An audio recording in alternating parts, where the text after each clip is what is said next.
প্রিয় দর্শক, আপনাদেরকে স্বাগত জানাচ্ছি আজকের নতুন এক ভিডিওতে। আমরা আপনাদেরকে দেখানোর চেষ্টা করব শত বছরের পুরানো কাছারি, যেটাকে সবাই কোর্ট কাছারি নামে চিনে। এই কাছারিটি ভোলা সদর ইলিশা ইউনিয়নে অবস্থিত। এখানে ব্রিটিশ আমলে ব্রিটিশরা এই কাছারিতে বসে বিচার করত। কৃষকদেরকে দিনের পর দিন বিচারের নামে প্রহসনমূলক শাস্তি দেওয়া হতো।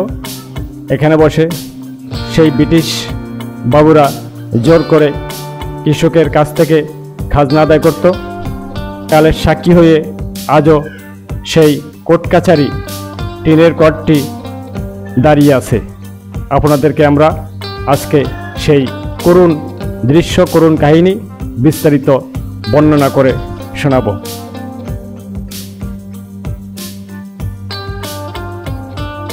এক শতাব্দী আগে যখন ভোলা শহরে আধুনিকতা ছিল না, রাস্তা ছিল কাঁচা ধুলা, তখন থেকে দাঁড়িয়ে আছে এই কাছারি ঘর।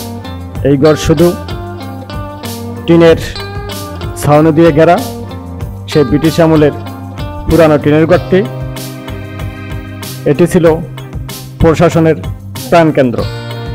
1920-এর দশকে ব্রিটিশ শাসনামলে এই কাছারিঘর প্রতিষ্ঠিত হয়। এই কাছারিঘরকে সবাই কোর্ট কাছারি হিসাবেই চিনে। ভোলা ছিল তৎকালীন বৃহত্তর বরিশালের গুরুত্বপূর্ণ প্রশাসনিক এলাকা। তখনকার দিনে জেলা ও মহকুমা পর্যায়ের প্রশাসনিক কার্যক্রম পরিচালনার জন্য স্থাপন করা হয় এই কাছারি ঘরটি। ঘরটির স্থাপত্যে রয়েছে ব্রিটিশ যুগের ছাপ। উঁচু টিনের ঘর, মোটা লোহার কাঠ দিয়ে সকল দরজা জানালা, আর নিচনে ফলক রয়েছে ইটের কারুকাজে নির্মিত। ভিতরে কাঠের দরজাগুলো এখনো পুরনো আমলের গ্রান ছড়ায়।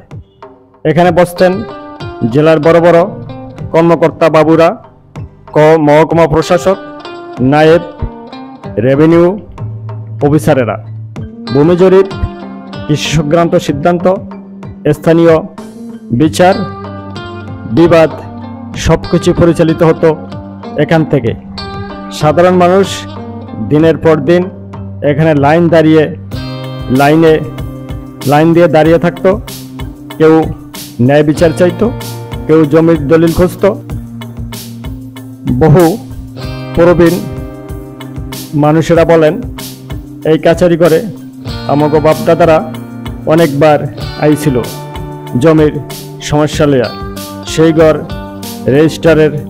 ঘরে রেজিস্টারের বই থাকতো, পুরা লাল কালি দিয়ে লেখা। এই ঘরের করিডোরে অসংখ্য স্বাক্ষর জমা আছে, ইতিহাসের নীরব সাক্ষী। আজ ঘরটি অনেকটা অযত্নে পড়ে আছে। টিনে ঝম ধরেছে, কাঠে বিভিন্ন ধরনের পোকামাকড় বাসা বেঁধেছে। ভিতরে এখন অস্থায়ীভাবে সেখানকার স্থানীয় লোকজন বসবাস করেন। জানালায় মরিচা পড়ে গেছে, অথচ এটি সংরক্ষণের দাবি বহুদিন ধরেই আসছে স্থানীয় ইতিহাস প্রেমীদের কাছ থেকে। এই কাছারিঘরটি শুধু ভোলাই নয়, বাংলাদেশের উপকূলীয় প্রশাসনিক ইতিহাসের একটি জীবন্ত দলিল।